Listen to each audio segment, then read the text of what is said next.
Welcome back to Dinner with Racers. This is part 2 of our extended interview with Tommy Kendall. Enjoy. All right, we're going to start in 5, 4, 3, 2.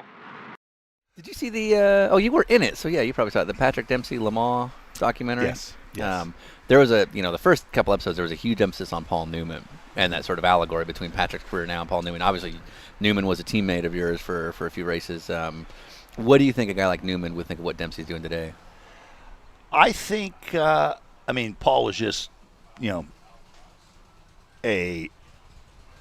was the one that, I'm stealing his term, but he was just a graceful individual. Yeah. And that's what drew him to racing. He said the grace of it, which when he said that, I'm like, what's he talking about? Right. Only later did I understand what he was talking about. But, I think he would, he would like that, he probably wouldn't comment on it.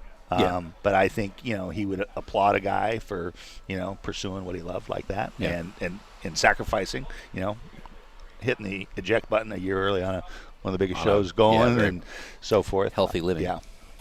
And he would probably appreciate how hard it is. I mean, they're the only two people that every mistake they've ever made has been seen by a zillion people rather than those of us that got to be, amateurs in obscurity. Yeah. What Newman could drive, couldn't he? Oh yeah, no question. Yeah, he was. There's a bunch of remarkable things about him. He didn't drive for the first time until he was about my age now. Wow. I think he was 47. Yeah. And so, in terms of trying to get back in shape for a comeback and being rusty, knowing what to do. Yeah. And so, vision changes, all these things. So, he was one of the most competitive people. It wasn't openly, but there's just this quiet intensity where if you went anywhere, whether it was ping pong, which he loved, he wanted to know what the record was. What's the mark we're shooting for? Yeah. And so forth. We went and drove legend cars once at on the off day at Lime Rock one year. We went to Jackaroot's track, Stafford Springs, and did these legends. And in that car, you had to kind of really arc it into the corner, or it would just do this. If you dove into the corner too hard, it would just lose the front. It would never. And so it's what you wanted to do, but it just didn't work as well. Yeah. So I figured out that you had to kind of roll it in and kind of arc the corner. And so I was the quick guy. So I'm passing people, but you had to kind of pass them on the outside. Newman was the hardest guy to pass because he would not give up. And so, and I'm by him, and then in the corner of my eye, I hear him. Here he comes down the inside, and I'm like, God, Paul's not going to work. Didn't work last lap. Didn't work the lap four. Didn't work the lap four. Didn't work the lap four.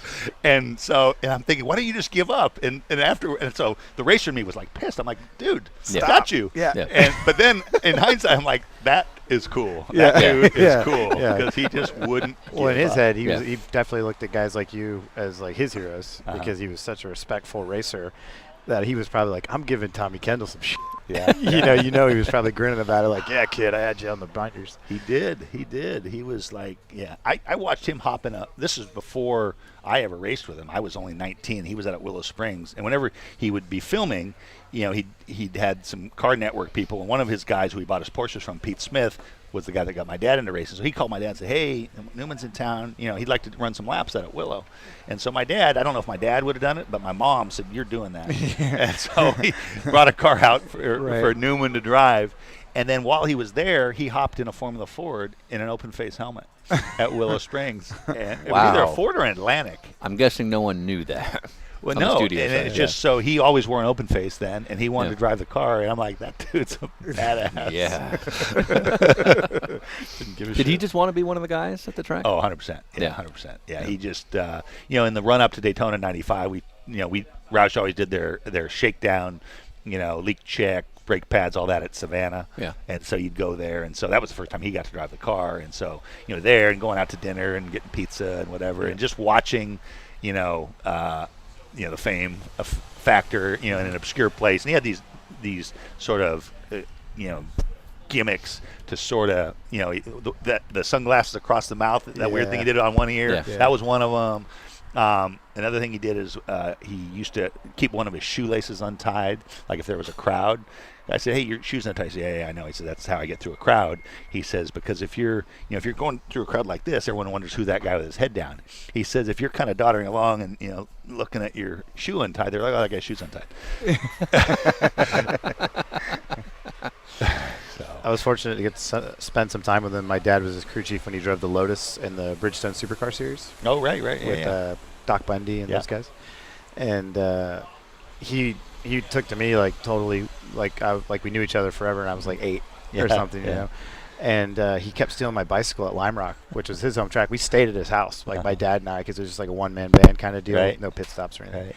And we stayed at his house, and he was like, I'd come to the track, and my bike would be gone. I'm like, Dad, someone stole my bike. And he's like, no, Paul's on it. And sure enough, he's like riding around doing tricks and stuff. And I didn't know who he was. Right. He's just a race car driver. So I'm like running up like, dude, my bike, and he's like laughing. And now you think back, you're like, oh, God, idiot, That's why he liked you. You treated him like a normal person. Well, that's exactly right. I got to work with him years later briefly on the Gunner car that he drove at Daytona. And he remembered my dad. Probably didn't remember me, but definitely remembered my dad. And I didn't really understand the fame or the power he had until the pre-grid. They let all the fans out there, and you're walking on the right next to the race cars on pit lane. And he comes out to get to the car, and they're trying to get him to the back of the car to do a shot in front of the wing. And he's trying to sneak through, and he goes to this older lady and her husband. She's probably maybe the same age as Paul was at the time, and he just goes like a quick, like, excuse me, like on the arm like that. And she turned and she was like, like I saw it from the back of the car, and I was like, oh, he's that famous. Like he is that kind of famous. I mean, she was literally like almost in tears, shaking, and the husband was like, oh my God, he touched her arm. I mean, it was like, okay, I get it. Like, he is the man. To that generation, he was a very big deal. Not just a popcorn salad dressing guy. Yeah, exactly. Which is probably, I was like, oh, it's the guy that races. Yeah, he must sponsor himself. Yeah, no. Yeah, he was, and he did, like, if you treated him like just a normal person, talk about racing, he had lots of time for you. But some of the things, like, he was kind of a man of few words. He was a funny guy, but he always kind of almost speak in like almost like movie lines in a way, But it was like they were just packed with wisdom. Yeah. And sometimes, like one of them, when he said about it's someone asked him, "What do you like about racing?" He says, "The grace of it." I'm like, "What are you talking about?" And then a number of things like that. Years later, the meaning gets. You start. Oh. So he was a big influence on me in that way, and just like a lot of old people have great wisdom, but he was one of these that had lived an extraordinary life. I mean, the effect obviously has been well talked about in terms of the good he created, but just liked to help people, but never preached at you at all. Would just give you a little bit of this, and he's one of the few guys that you have on a pedestal when you meet him. He's as cool as you want him to be. He autographed one of the Lotus Elan books that came with the car at the time when you bought it, and when he handed it to my dad said, "Paul, I know you don't like to give autographs," and he goes, "Well, he's a racer," so he gets one. And because I didn't know, again, I'm like, "You're a race car driver," I had no idea. That's all I cared about. Yeah. So that's all I got one because he didn't give those out, But if I had ever been like, "You're a movie star," I'd be like, "Get out of here," He had a lot of time for kids, for sure. A lot of time for kids. And his rule was no autographs. But if it was a kid, he'd say, "Listen, I can't sign it here because then it'll never stop. But just if you go around here, I'll sign it over there." Yeah. So you got to race my favorite GTP car of the era, which was the Intrepid. It just, to me, we talked about this with Bill Riley the other night. That for some reason that card is just so insane looking to me because it's just a perfect wedge. You know what I mean? It was like built like, how do we make this thing fly upside down if we need to? Obviously it's a car that'll always be, and in your history with the accident, but you got back in it and drove it again, and it wasn't like I guess it was a wheel nut or some sort of hub, right? Basically. But the car was successful as what it was intended to do. Can you talk about driving that thing and how crazy that era was? It was that was it. Yeah, no, it was. I mean, the thing was badass. Yeah, I never heard a real downforce number, but it was. I mean, the basic nuts and bolts. It was 1,850 pounds. It was 850 horsepower, which actually wasn't enough. That's what Bill said. He's like, it was underpowered. We're like, which wasn't enough, and just gobs it down for us. I mean, it's a great story because Bill and Bob, Bob had that in his head for years and years and years, and no one would build it, until he met Jim Miller. Yeah, And they said it was like it was designed in like '79 or something. Yeah. In his Oh, head I didn't know. it was like Yeah. almost a decade. Yeah, I mean, it was kind of a great case in don't outthink it, don't overthink stuff. Just keep it simple. And so, it was a high tech car, but it was pretty straightforward. But it was a dramatic departure, and until Jim said go for it, everybody said that won't work. And even when we built it and we showed up, it was like that'll work at like 2 places. Yeah. Well, guess what? It worked everywhere. and so it was a shame. Obviously, getting hurt was it's part of the deal, and unfortunate. But it's really that car could have won that first year, and just show you how fast by '92 the leapfrog had happened, with the new Jag, and then the Toyota was built and getting better, and so that car should have won literally about 10 races in '91, and so. But when I started the year in the modified Spice, and so Wayne got the first one because he was Jim's guy and I was Chevy's guy, so I didn't get the first car. And so, but I remember when I drove it, I'm like, oh my God, this thing. And the power steering, it was one of the first cars with power steering, and it just what it enabled you to do setup wise and all this stuff. It really required a huge rethink on seating. I didn't realize how much I was bracing myself in the Spice with the steering effort and so forth. And so at Lime Rock, first time I drove it in the downhill with the bumps, I was all over the place, and Car's moving with it. I was making the steering correction. So really, that's when I really learned about seating. Mm-hmm. It's harder for a big guy even. But then I also realized how much energy I was using holding myself in place. And so once I got the seat down, it's like now the F1, there's really not that much there's big exertion on the neck. Yeah. But everything else, there's not that much exertion. So anyway, and when I drove that car, basically, you really had to roll huge speed in, and so that was where I was, really, it matched up well. Even though I didn't have a lot of Formula car experience, for whatever reason, I was able to adapt. That was different than what I just gotten out of, but I was able to think about it and figure it out and do it.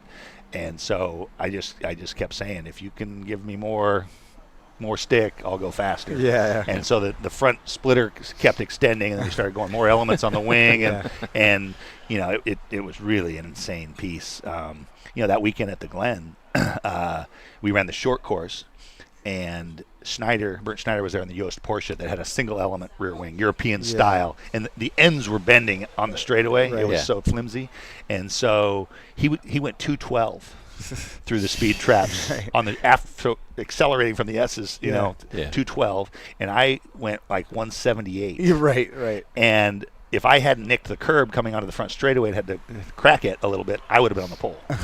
So wow, just the amount of corner. That's how much. 34 miles an hour difference on straightaway, and so before the inner loop, I wasn't getting out of the throttle until you crested the hill. Right. And so I was getting out of it. I almost had the same accident I had in the race in qualifying on my own. Really? Because I carried so much speed in there, and I didn't lift until I got in there, and I brushed the brakes into fourth and flattened fourth. Right. It was minimum speed was 141 through that corner. That was the fourth gear corner. The fourth gear corner. And it was like three and a half G's, and the neck. So I was 180 pounds with this big old neck. Yeah, right. And so it was just the most awesome car you could ever hope to drive. So that was a rough day. It's actually it's kind of everybody talks about things happening for a reason in their life. Yeah. And then do you believe things happen for a reason? I'll say yes to not be that. Oh, well, that's okay. So. But most people do. Yeah. But most of the people that say they do also would change about 5 things in their life. Oh yeah. Well, we've had this would you the whole no regrets thing. We both believe is bull. Right. So I would say things happen for a reason. I'm not sure, but do I live a life with regret? Yes. Well, I will tell you, I do not. Really? And you sincerely believe? I believe 100% that things happen for a reason. Okay. And you can't have it both ways. You can't pick and choose, and so I believe things happen for a reason. And so now that was a big challenge for me. Once I kind of adopted this and started thinking about it and said, no, I really do believe this. Yeah.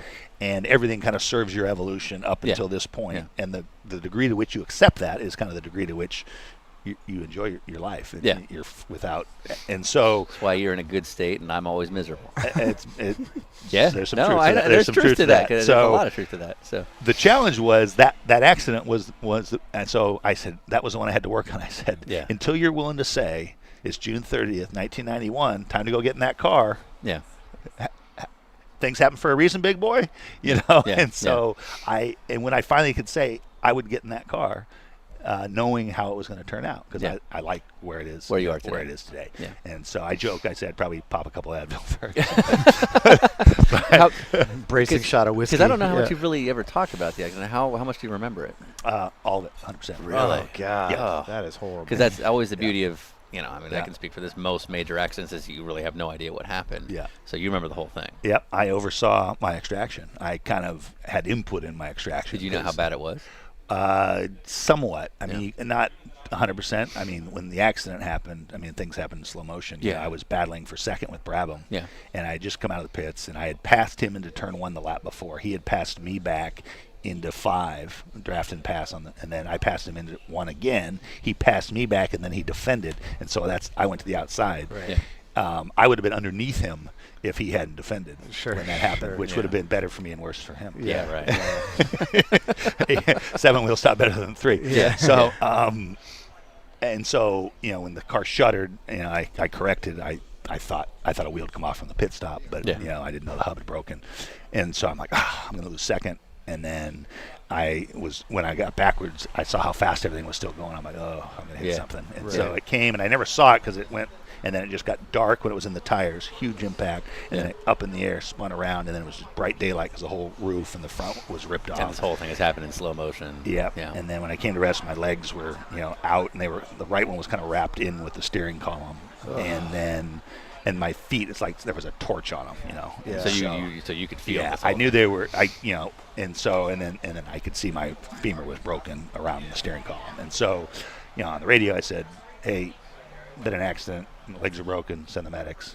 Radio was in the woods, so Yeah, no one's listening. Right, Pressing okay. a button that doesn't. tried to control my breathing because I was just so About to say, 'cause at amped. this You point, want to get out and get away. and I assume I'm the like, shock at this point is kind of transcending from being shocked to now you're starting to feel all of this. Well, I mean, just the adrenaline first, and then you feel it, and then I think the shock actually probably a little bit later. Actual shock, I don't know what the definition. So, I took my helmet off. I was worried about my mom because Yeah. I knew everyone. In my head, I'm thinking everybody who's watching on TV, which was everyone except my mom, Yeah. knows I'm okay because I just took my helmet off and I'm talking. I didn't realize the way I came to rest, you couldn't see that. Oh, right. Right. So I'm like, you got to find my mom, tell her I'm okay. Yeah. She was the only one that thought I was okay because she heard an erroneous report that he's fine, he's out of the car. And so, thankfully. Yeah. And so by the time she knew that wasn't true, she also knew I was relatively okay. Yeah, So you were yeah. going to make it So, pretty, so then when the safety people get there, you think everyone's a pro, but even pros are rattled on the scene of an airplane crash or Yeah, a crash right. like that. And Right. so, and so they were kind of, and they were trying to figure out how to get me out. And I'm like, listen, you got to get the steering column. You're going to have to cut it because my knee was jammed into the bolts that took it out. And I said, you got to cut it. They're like, we can't cut it up against your leg. I'm like, I don't want to argue with them. I'm thinking, listen, Yeah. I said, until that's cut, I'm not getting out of here. Yeah. So I said, you're going to have to cut it with the cutters, and I'll let you know if it hurts. Yeah. Do you think, like I remember having a karting accident a couple of years ago and kind of distracting myself by taking photos and making jokes, and that was kind of how I was dealing with it. Do you think that process actually was distracting you from the pain a little bit of kind of walking the guys through the... It was somewhat. I mean, it was sort of, it was not too different than actually what made me good at driving is you kind of, you basically lock the emotions away. Yeah. And it's pure analytical. Yeah. And so Just get here's through an it. issue that you got to figure this out. Yeah. Right. Kind of a guy way of thinking. But Yeah. it was just times 10. Some Yeah. people can do it even in that circumstance. Yeah. And so that's what I was doing. I was like, Yeah. and so, I said, you got to cut this. So they finally did. Hurt Yeah. like hell. But once they cut it, then I was out. Yeah. So so I remember it all. I didn't watch it on TV for the longest time because everyone said, "Don't watch it, don't watch it, don't watch it."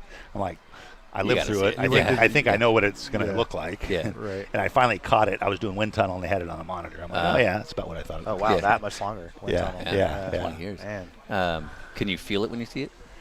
No, I mean, not really. I mean, it's weird with the feet. I mean, when people see me walk, it must look pretty bad. Yeah. I'm so used to it that I Yeah, just right, kind of right. you adapt. And Yeah.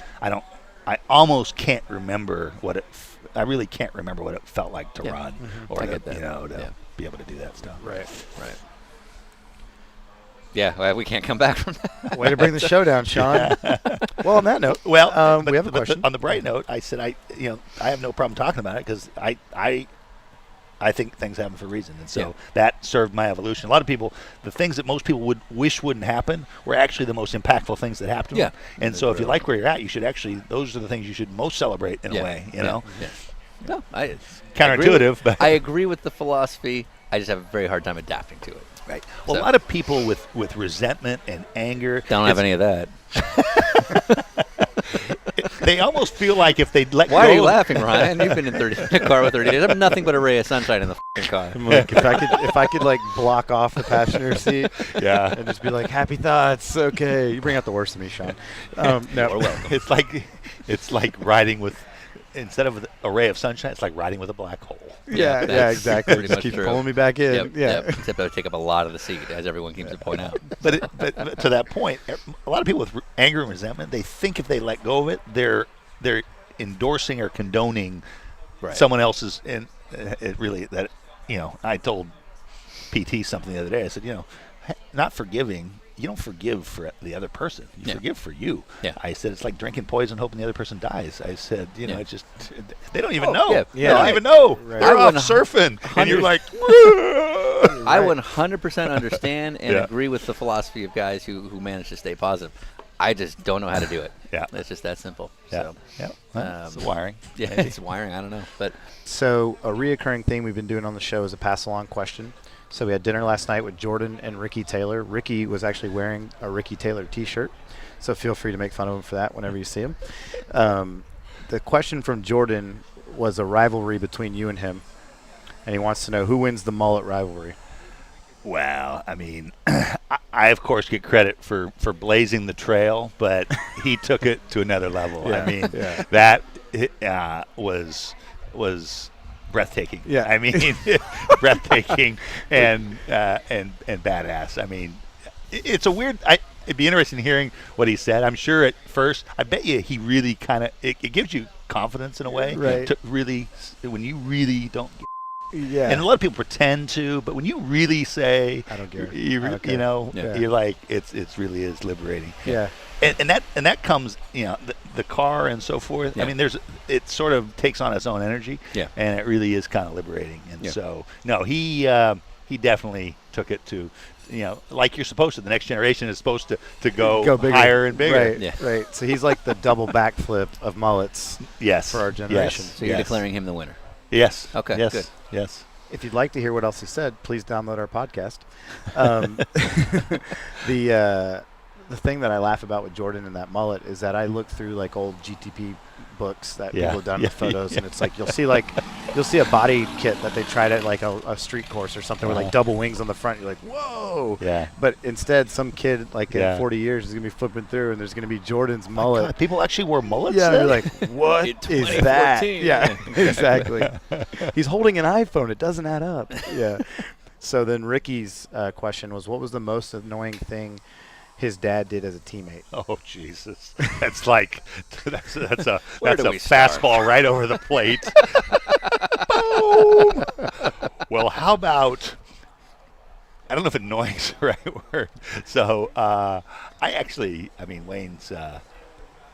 I guess the only his accent and his glasses are a little annoying. Okay. So that's annoying. Obviously, the So just him as Just his general. existence. Yeah. Yes, a little bit annoying. But actually, if it wasn't for his kids, I probably wouldn't like Wayne. But it's sort of allowed me to allowed me to move past. And I got mad respect for what Wayne has done, Yeah, building for the team. that deal Yeah. and so forth. But when my GTP win that wasn't, basically I had lapped everybody but second place at Lime Rock, and I had just lapped Wayne, and I was we were in traffic, and I was trying to get Davy Jones, who was in second, and he was just a few seconds ahead. Now this is just to lap him. you're already You're this winning. far ahead of the field. At this Yeah, point. Yeah. I've lapped So you've got everybody. Davy Jones in your sights. Everybody Just put but a lap second. down. I But almost now lapped it's the field. Now it's like a TK's got to set This the is how bar right badass you here. have Like to I'm be. going to Yeah. go lap second. Yes. That's your that was my first race. That was the first race I got the new car. Okay. And so I'm like, this. Okay. I said the Spice was pretty good because I sat on the pole at West Palm the first race and almost won Miami. If I knew then what I know now about blocking, Raul Bosell would not have won that race. Right, I would have. right. I would have given him the horn. But anyway, so that was my first race with that car. And so, that was a sensational. Talk about a weekend that sums up racing. It was my first race with that car, working on the seat, trying to get that all, and then really extracting the speed from that car. I lowered the track record there by 2.2 seconds, which at Lime Rock usually a tenth or two Yeah, or three right, is yeah. a big deal. margin. Yeah. 2.2 seconds track record, and just took off like a shot at the start. Yeah. And so I'd lapped Wayne, and I was gonna. And we were only 45 minutes into the race, and I just lapped Wayne, and we were banged up a little bit in traffic heading, and he got in the back of me and turned me around. And it wouldn't restart. It was hot. Tiny battery wouldn't start. And so I sat there cranking it for, 5 laps. Yeah. And so I'm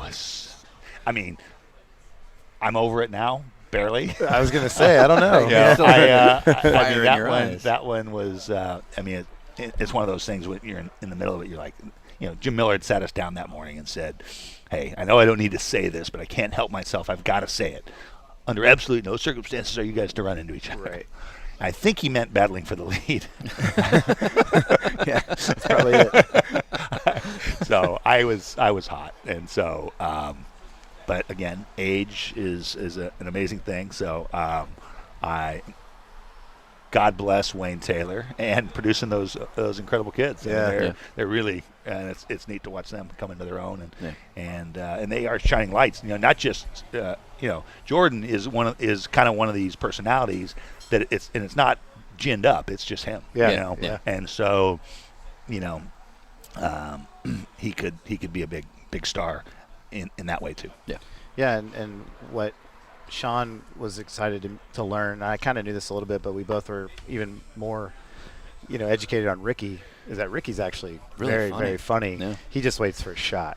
Yeah. You know what I mean? Yeah. Like Jordan's the machine gun you send out first, yeah. and then Ricky's sniping from the back. Yeah. Because Jordan's only going to swing once, or Ricky's only going to swing once, but when he swings, it's Yeah. out of the park. Yeah. Yeah. So Well, that's brothers. I Yeah. mean, Yeah. that's you learn to use what you've got in different ways, and so it's kind of typical firstborn, secondborn, and that's not surprising. So to carry on, we'll be having pizza later tonight with Shay Adam, who is a Radio Le Mans analyst, Yes. daughter of Bill Adam, who you And Trans Am right. does Trans Am That's as right. well. She Yeah, does that's right. Trans Am Series, Yeah. and you raced against her dad, I'm Yep. sure, numerous Yep. times. Any pass along question you have for Shay? Well, I've told her just what a great job I think she's been doing, Yeah. on the Radio Le Mans stuff and so forth. So she's pretty buttoned up and pretty, by the book. So I'm gonna, and she probably won't answer this, but I want to know in the paddock who has the best pickup game and who has the worst pickup game, and whether it's driver, crew chief, team owner. I want her to name names. Who has the best pickup game? you want to and the bet worst if she'll pickup answer game? it or not? I think she will. Oh, I think she will, but she won't give names. Interesting. Yeah. I think she'll give a name. Really? I think she will. Who do you think the name's going to be? I have no idea. Like John DeGeese? Oh, I would hope so, but I doubt it. No. She wouldn't write out Yeah. John. What about- It'll be somebody. She'll pick somebody that we know is universally disliked. You know what I mean? Oh, well, I was about to say Tony DeZino, No. but only because they're kind of in the same They're kind of realm. in the same sort of sphere. Yeah. I bet she'll name a name. I'm She'll just be not like, sure what. it'll be something totally out of left field. Scott Pruitt. Like, You're oh, like, whoa. Okay. Huh. Yeah. Weird. Yeah, so best game and worst Best game. game and worst game. I like this. Yeah. All right. All right. Easy. Yeah, Cool. That'll be good. Because when I first read it, I read it as reach around, not pass along. Common mistake. So- Totally common Yep. thing. Only you. I'm like, wow, okay. Yeah, Oh, well, it's one of pass these along, pass podcasts. along question. Got it. He's like, that sounds about right from Heckman. So we. Oh, the sausage fest. man. Oh yeah. The we- sausage fest. So where are we going to see Tommy Kendall next? Where are you going to see me next? Well, literally, you might see me at Daytona? SEMA. Oh, okay, yeah. So I'll see you in like 3 Well, days. actually, I only go now. I rarely make it into the show. Auto Weeks had this dinner that I've gone to almost coming up on probably 20 years now. Okay. It's turned in was a small dinner, now it's kind of a big dinner. So I always go for that. And Who are the players?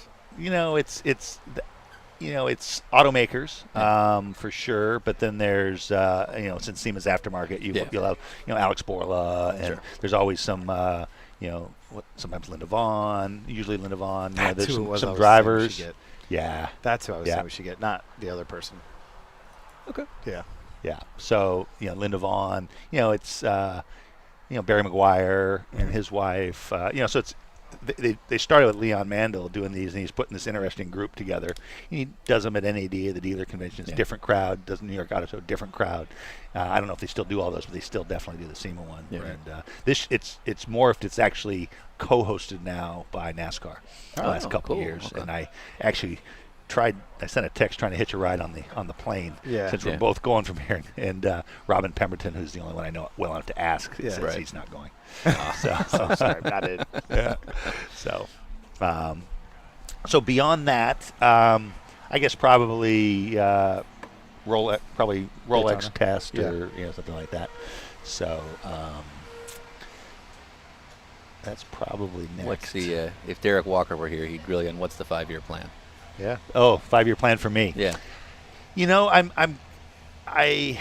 might be exactly now, which is just kind of see where things go without a plan. That's Yeah. the weird thing is my racing career was a study in total planning, total intensity, total leaving nothing to chance, to no plan, no intensity, leaving everything to chance. And so, maybe trying to find a middle ground. I have a lot of ideas for stuff, but when it comes time to actually work on trying to sell an idea, I'm like, if I sell it, then I'll have to do it. And then It's not a problem I have. so, so I'd like to figure out a way to do some of the TV stuff. I've got this El Gallo show in my head. There are several versions of it in my head. Maybe pursue that. Yeah. I really want to work with my younger brother John. Yeah. And so if we can figure it now, it's getting harder because he's got a family now. He's got 2 kids, Yeah, so he right. can't just kind of chuck it like he could before. So anyway, looking for the next adventure for El Gallo. I mean, looking for the next adventure. Getting some of my my cars ready for some vintage. Like to get those out. A couple outings a year, kind of thing. What's in the stable? 1, 2, 3. I've got basically the cars I won my first 5 championships in. It's Cool. it's Like the four GTU cars. Okay. It's the 300ZX. Yep. The least cool is the 300ZX Firehawk Grand Sport car Okay. that I won the Firehawk Championship with Max Jones in '86. The Malibu Grand Prix RX-7 that I won '86 and '87 Yep. with. The Beretta I won with an '88 GTU, Yeah. and then the Beretta I won my first Trans Am Championship in. Oh. So the ICI Those are car. cool cars. And so they are cool cars. Mazda wants the RX-7 back, and I've told them, I said, listen, I don't want to sell it. One of the reasons I don't want to sell it is because I want to drive it. And so someone said, you know what Jackie Stewart would do? Jackie Stewart would sell it to him for an insane amount of money, and he'd make them let him drive it, and he'd make them pay him to drive. Do So that. I'm like, well, maybe there is a solution. No, Mazda Here are my demands. is a small little outfit, so Yeah. they tend to not splash. So, Yeah. but maybe sell it to them and then get to Yeah. drive it at the Midi or Sure, a That'd be couple cool. rounds, something. Yeah. Which is what they do. They bring their cars out and kind of let folks drive them. But so those cars, I'd like to. I'm wanting to build a place, Yeah. and if I had the money and didn't have to work, I would already be doing it. But the idea of kind of having my place, that's Yeah. a little bit out somewhere. Where would Probably that be? maybe like Malibu, Ojai, somewhere like that. And Malibu in the canyons, it's not nearly as So I mean, all it's not cheap. California, sort of Western Shore kind of stuff. Yeah, probably. I mean, it might be, if I could find a place like, I haven't explored Austin, and Yeah. find out if I could actually live there, Yeah, most of the year. Austin's pretty cool, the hill country or whatever. Yeah. But have a place that's, that's got a little bit of room and where I could actually, I like houses. I like fixing them up. I like decorating with my wife. I like design, Yeah. and then I also like working on stuff. So if I could, I'd like to. And I wish I would have started when I first thought of it. I said, I should get a place and just do one little thing a year to it. And Yeah. first it would just be empty, and then it would be you could put a little shed up, and then Yeah. it would be. And if I'd done that and done one a year, I'd have a pretty cool place by now. But I guess if I start today, in 10 years, Right. I'll have a pretty cool place. So that's kind of on the radar. I guess that's the investing stuff. I like. I enjoy. I'm just curious about. I like seeing how things work, and in the business sense, that's if you study enough, it's like gambling, where pretty much how it's going to turn out. Yeah. It's never 100%, which is why it's interesting. But it's not a secret why the guys that are good at can do it over and over and over. You recently got nominated to the Motorsports Hall of Fame. We didn't talk about that. Well, that's why I'm here, Sean. Is that something that means a lot to you? Is it something you're just like, oh, another achievement? Or did you even know No it was... big deal. Yeah, exactly. Well, I knew I was nominated a couple years ago and did not get elected. And so they don't publicize the nominations that much. Somehow I found out, and then I didn't get in. So then I'm glad I didn't know I was nominated until I got in this time. Yeah. It was interesting because I fully appreciate it. And the more it sank in, the more awesome it gets. But it was. I'm glad someone else votes on it. Because you look on the ballot, and like Penske's on it, right? Well, Penske is in that one. I'm pretty sure he's got to be. Yeah, he's one of the donors. I know that. Yeah. So, there's and the Motorsports Hall of Fame of America is broad. There's boat racers. There's a two-wheel division. Mm-hmm. There's kind of an at-large where the hydro guys, and so basically only one a year from each category gets in. Yeah. And so if you're the sports car, the road race guy that gets in, it's heady stuff. And how do you compare? Right. And so I'm glad someone else. I guess I'm voting on it now. But what I said during my speech. Once I started thinking about it, it was really like a trip down memory lane, and so I started reflecting on all these different things, and my speech basically said, in life, a lot of people get to the end of their life and they look back on the what ifs, and it's always things they regret, But I said my what ifs, I realized all the crazy conspiracy of improbability is what I called it that had to happen. All these crazy, and it's a little bit like taking El Gallo out. Yeah. I think you can actually help yourself in that regard, depending on how you conduct things. But you can actually tip things in your favor, I believe. But to see, from the way, and so my speech was all the what ifs that had to happen, or I wouldn't be here. And it goes back to the unlikely way my parents met. Right. And and it goes on and on and on. And just one that was, for an example, one of them. And how do you do this in a speech? And so I didn't really explain them, but I said, what if my dad didn't play for the UCLA football team and my mom didn't win a contest in Glamour magazine, and the photo shoot was the tailbacks on the football team, and so forth? Yeah. What if I'm not at the shop one day and the call comes in from the crew chief on the Malibu Grand Prix car, and I'm running my dad's older RX-7 for 4 races that year, and the call comes in, hey, Jack Baldwin just signed with Chevy. Do you know anyone that's looking for a ride that's good that has a little bit of funding? Nope, don't know anyone. Click. Yeah, I'm like, who was that? Yeah. So that was Clayton Cunningham. I'm like, what did he want? Yeah. If I'm not standing there when that call comes in, if Dan Binks is not the 22-year-old crew chief for Clayton Cunningham when I go to drive there, that became my crew chief for my whole career, and so all these things that had to happen, and so it was nice, I appreciated it as much more for those people to be able to recognize, and then your family's commitment. My wife was my girlfriend at first, my wife, then my estranged wife, and now my wife again. And so there's all these things that have to happen. So it's heady stuff. I've always tried to keep perspective on what you do, and with limited success. Sometimes your head gets big, sometimes, but for the most part, when people come up and ask for an autograph, I'm flattered, but I also realize I'm no different than that person. I just have a job that is kind of cool that I'm good at. Yeah. But all the same, we're all the same, and we're just doing the best we can. And sometimes we do a better job, sometimes we don't. I get why people celebrate it, and I tell people, I say what I did was really hard, but it's not that meaningful on the big picture. Yeah. I'm proud of it, but it's not like that's. You haven't cured cancer. That's not who I am. So, I'm honored, and I feel fortunate that I got to live this life, and that it generated some results. So. Yeah. Well, now we have to room tone. Yeah. Pause for motorcycle. They're going to notice that. So Tommy. Now, one of the cool things about this place, there's a glass you can buy, and every time the drawbridge goes up, Yeah. so on a warm day, especially in the summer when everyone's on the sailboats, Yeah. refills are a nickel. How much are 25-cent refills when the bridge goes up? Oh, It's really? been up So- 3 times Oh, since is, it's been here. is that to hold up people in here?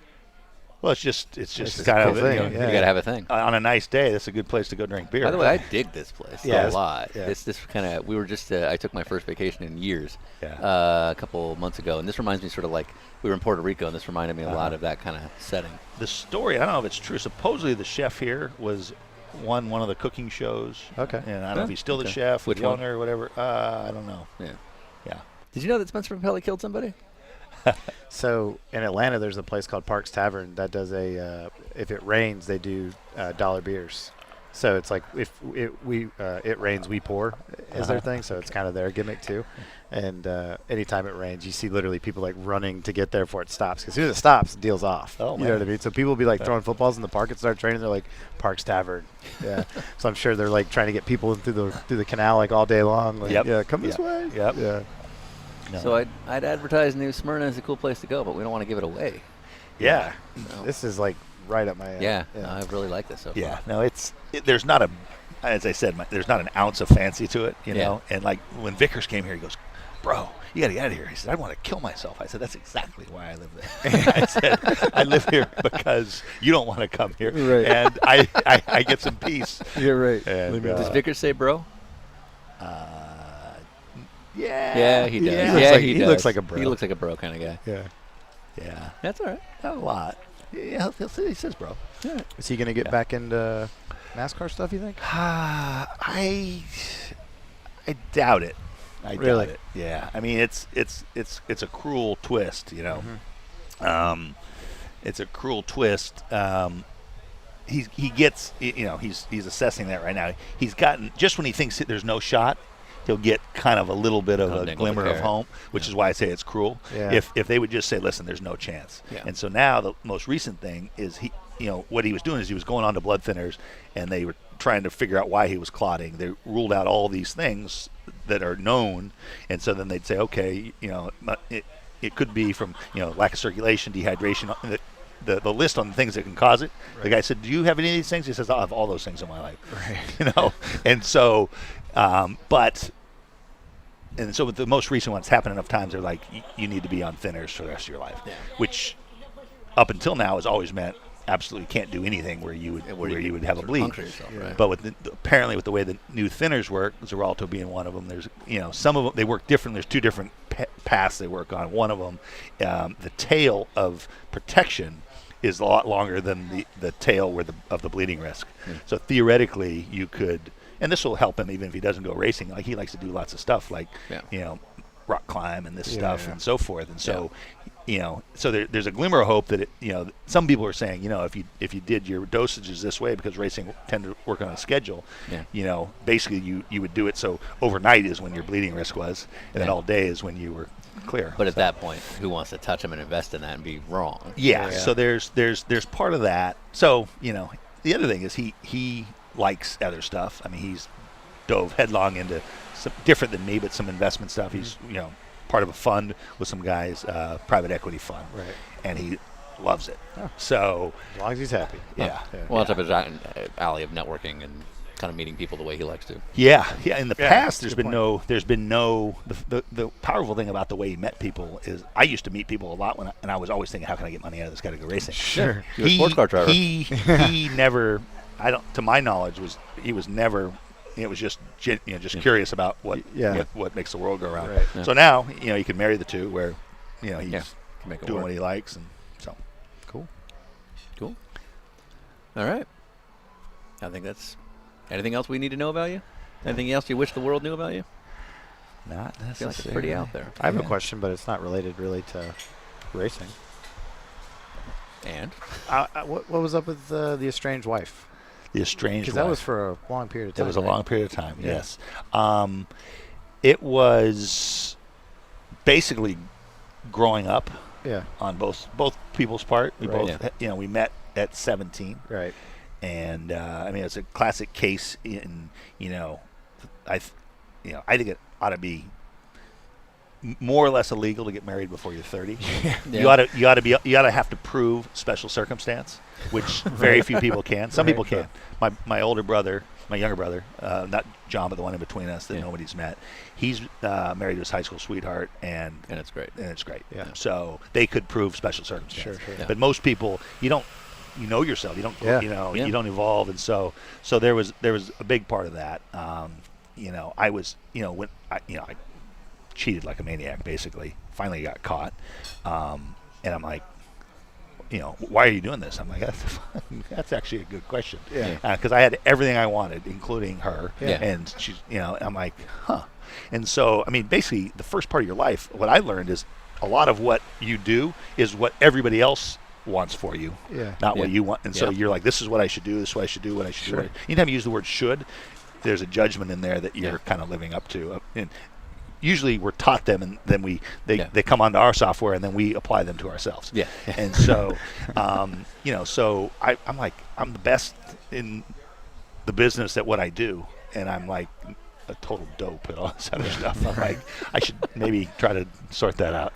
Pagano he admitted to us, he's like, if there was something I could change about myself, is I'd like to learn more about just stuff. Yeah. Because all I've ever focused on is racing. And that's all he knows. And I don't know anything about other stuff, and I just want to know. He's like, I want to be better at conversing. Yeah. Yeah. Because he says it shows up at sponsored dinners and stuff where he doesn't know what the hell to talk about because he literally knows the little world he's in, and that's it. Yeah. So, Wow. Yeah. Well, it's actually it's kind of part of what, it's how you that book Outliers, I guess. It's kind of like that. 10,000 hours is the number you got to do to be a master at something. Yeah.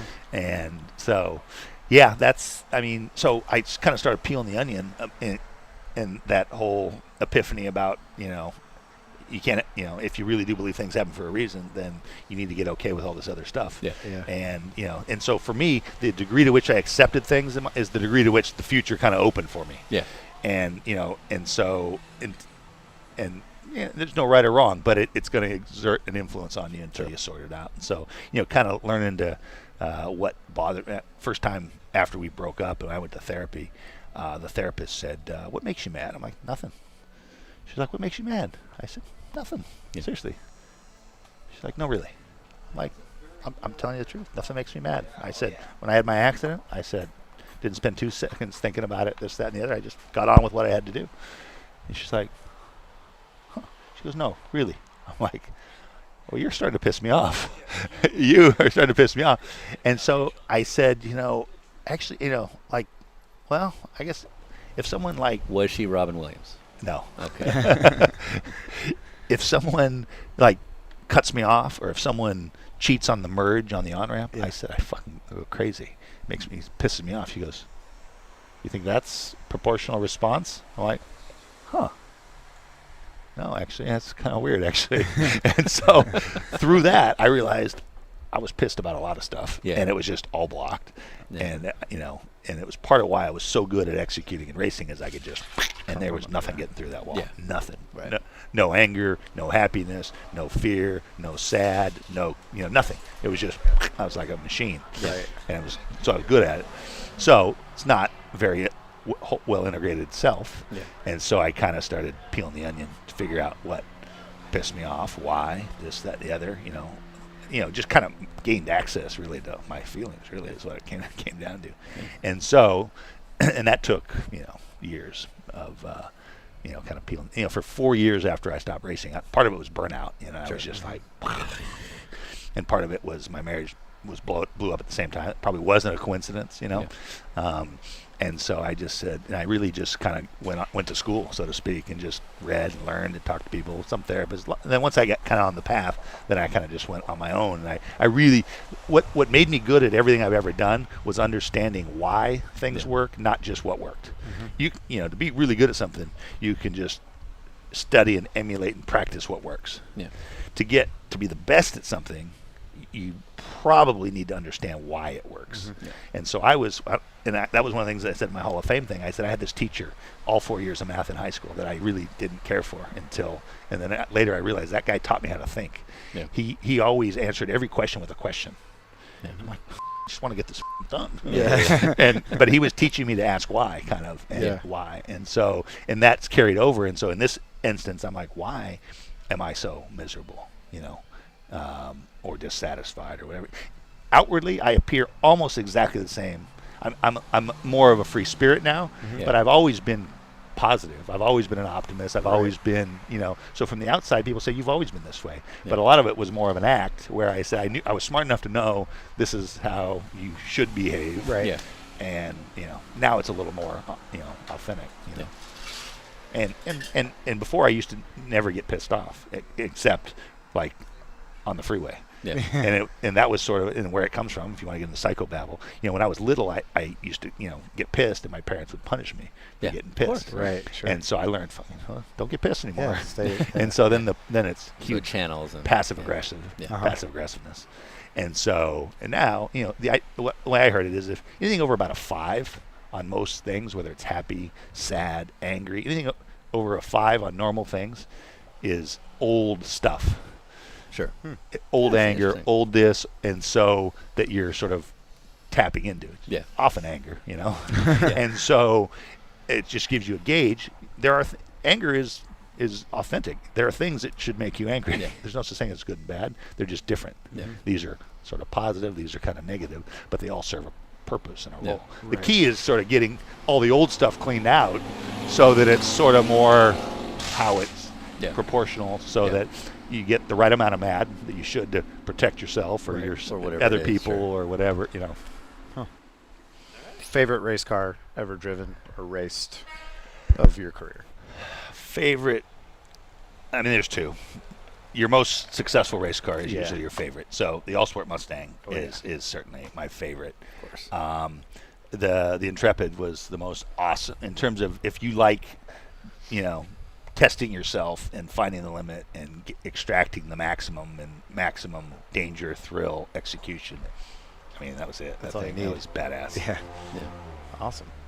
Cool. Well, thank you for recommending this place. By the way, this is awesome. Yeah. And I think it's a good. I'm guessing this is hurricane season, so it's Very probably end not a of. very, Very yeah, end of. okay. Yeah. Because it's surprising for such an awesome little community. It's surprising how little tourism is going on, especially like the hotel we were at. But Yeah, I'm assuming this it's this is time of year. This is but the no man. It's part hurricane. It probably is because of hurricane, but basically you've got 3 groups. You got the summer crowd, which is mostly local, Yeah. some Georgia and so forth, come down for those beach people. stuff. The But best it's kind.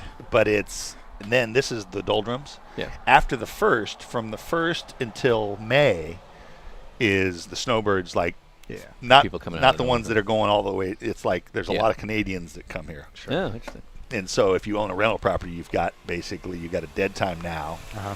You've got people that'll come for 5 months but don't pay nearly as much, and then you got the weekly rentals kind Nice. of through the summer. Cool. But thank you for. All right. Man, you gave a lot of time. But Sure. I got nothing but it, yeah. as I explained earlier. You got a chicken car.